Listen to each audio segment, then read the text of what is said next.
Good morning, students. I hope you are doing well, and we are also working from our home. Welcome to St. Angel's online classes. In this video, we are going to discuss a topic unstraighted or smooth muscles in class 9th in subject biology in chapter 2 tissues. Okay, student, in the previous video, we were just discussing about muscular tissues and types of muscular tissues. There were three types of muscular tissues. Number 1, striated or voluntary muscles. Number 2, cardiac muscles. And number 3, unstriated or involuntary muscles. Now we are going to discuss the unstriated or smooth muscles. In the previous video we have just completed the striated muscles. Okay student, let's start. तो चलिए बच्चों, इसकी characteristics की बात फटाफट जल्दी से कर लेते हैं. तो इसकी कैरेक्टरिस्टिक्स कैसी होती हैं, ये कैसी होती हैं. दीज मसल्स आर इनवॉलेंट्री, यानी दीज मसल्स आर इनवॉलेंट्री. ये जो मसल्स होती हैं वो कैसी होती हैं, इनवॉलेंट्री होती हैं. इनवॉलेंट्री का मतलब ये होता है these can not be moved at the will of the person, यानी कि these can not move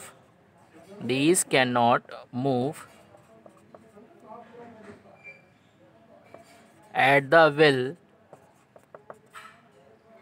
of the person, यानी कि ये पर्सन की विल के अकॉर्डिंग क्या करती हैं, मूव नहीं करती, यानी कि ये ऑटोमेटिक वर्क करती रहती हैं. These are called involuntary muscles. Will का मतलब क्या होता है, यानी किसी पर्सन की इच्छा के अनुसार क्या करती हैं, ये काम नहीं करती. That is called involuntary muscles. अब बात करते हैं इसमें इनकी नेक्स्ट कैरेक्टरिस्टिक की. अगर मैं बात करूँ, जो नेक्स्ट है वो है these muscles do not have strips, यानी इसमें क्या होता है, these muscles do not have strips,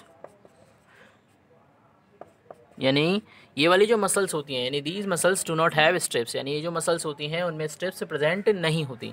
these muscles do not have strips, यानी इनमें क्या रहता है, स्ट्रिप्स प्रेजेंट नहीं होती. जैसे हमने स्ट्रेटेड मसल्स में देखा था, जैसे just take a look in this figure.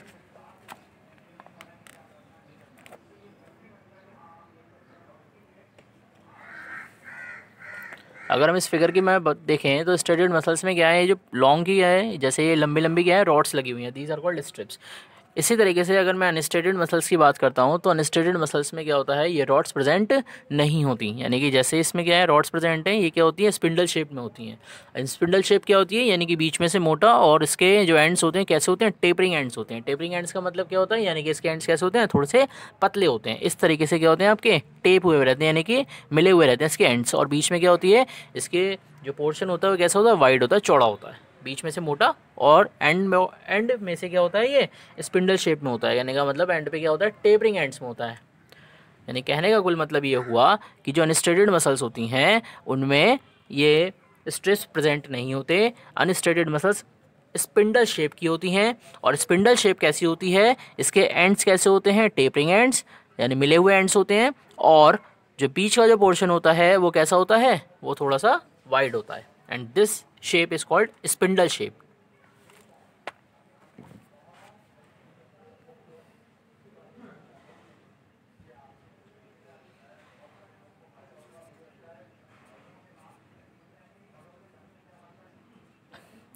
Okay student, हम बात कर रहे थे इनकी कैरेक्टरिस्टिक्स के बारे में. बात करते हैं next is these are made up of these are made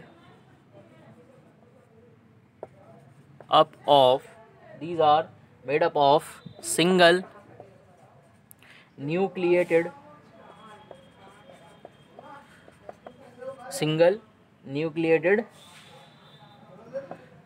spindle shaped cell. तो बात करते हैं कैसी होती हैं, दीज आर सिंगल, ये कैसी होती हैं, सिंगल न्यूक्लिएटेड होती हैं. सिंगल न्यूक्लिएटेड का मतलब क्या होता है, इनमें सिर्फ एक ही न्यूक्लियस पाया जाता है. तो अब बात करते हैं और कैसी होती हैं, स्पिंडल शेप की होती हैं. स्पिंडल शेप की अगर मैं बात करूं दोबारा, तो कैसी होती है, ये शेप कुछ ऐसी होती है. नाउ दिस इज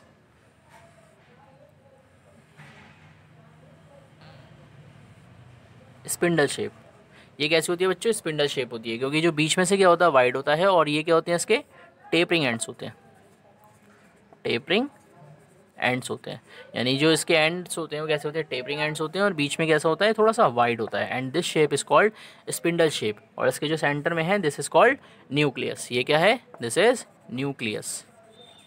ये है बच्चों आपका न्यूक्लियस। और ये जो आपको लाइंस से जो मिल रही हैं, यानी कहने का मतलब ये जो लाइंस जो जा रही हैं दीज आर कॉल्ड मायोफाइब्रिल्स। ये क्या होती हैं, ये आपके होते हैं myofibrils, myofibrils, these are myofibrils. ये क्या होते हैं, दीज आर मायोफाइब्रिल्स, ये होते हैं आपके मायोफाइब्रिल्स। ये जो आप ये लाइंस जो में देख रहे हैं दीज आर कॉल्ड मायोफाइब्रिल्स। अब बात करते हैं कि ये जो मायोफाइब्रिल्स होते हैं, ये जो मायोफाइब्रिल्स होते हैं ये क्या होते हैं, यानी कहने का मतलब ये होता है ये आपके ये इन सेल्स के क्या होते हैं, सैक्रोप्लाज्म, यानी कहने का मतलब इनके साइटोप्लाज्म में प्रेजेंट होते हैं। और इनमें स्पेशल टाइप की क्या होती है, प्रोटीन पाई जाती है, कॉन्ट्रैक्टाइल प्रोटीन। और इसका काम क्या होता है, इन मसल्स को जो एक्सपेंड करने में क्या करती हैं, और एक्सपेंड और रिलैक्सेशन में क्या करती हैं, हेल्प करती हैं। तो these are work of myofibrils.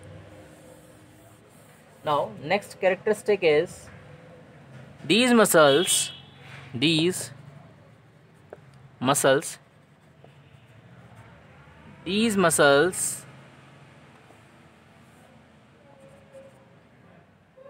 have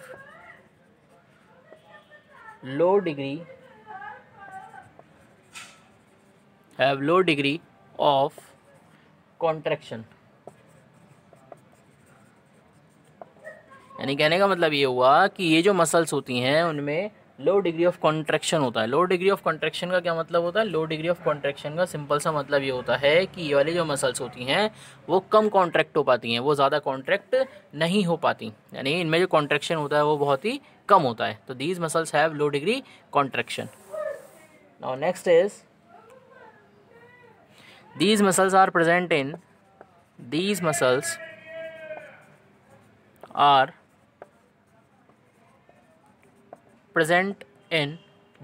are present in stomach, intestine, lungs। यानी ये मसल्स कहाँ प्रेजेंट होती हैं, स्टमक में प्रेजेंट होती हैं, इंटेस्टाइन में प्रेजेंट होती हैं, क्योंकि हमारी क्या होती है बेटा, दो टाइप की इंटेस्टाइन होती हैं, एक स्मॉल इंटेस्टाइन होती है, एक लार्ज इंटेस्टाइन होती है। दूसरी बात करें अगर लंग्स की, तो ये क्या होते हैं, हमारी लंग्स में भी प्रेजेंट होती हैं। और जो हमारे इन बॉडी पार्ट्स में, कहने का मतलब ये जो हमारे इंटरनल ऑर्गन्स में जो मूवमेंट होती है just because of smooth muscles, यानी स्मूथ मसल्स की वजह से क्या होता है, इनमें मूवमेंट हो पाती है। और इसी तरीके से अगर हम बात करें, जैसे मूवमेंट होती है एलिमेंट्री कैनल में। एलिमेंट्री कैनल क्या होती है, जिसमें हमारे क्या होते हैं, इसके डिफरेंट पार्ट्स होते हैं, जैसे माउथ हो गया, माउथ के बाद आपका फूड पाइप हो गया, फूड पाइप के बाद स्टमक हो गया, उसके बाद स्मॉल इंटेस्टाइन, लार्ज इंटेस्टाइन, ये सब आपके क्या होते हैं, एलिमेंट्री कैनल के पार्ट्स होते हैं। तो एलिमेंट्री कैनल में जो भी मूवमेंट होती है just because of smooth muscles. इसी तरीके से आपके जैसे अगर हम बात करें जो ब्लड वेसल्स होते हैं, जैसे अगर हम बात करें जो ब्लड वेसल्स होते हैं, जो ब्लड वेसल्स में कॉन्ट्रैक्शन और रिलैक्सेशन होता है, यानी कहने का मतलब जो ब्लड वेसल्स होते हैं, तो ब्लड वेसल्स में कॉन्ट्रैक्शन और रिलैक्सेशन जो रहता है,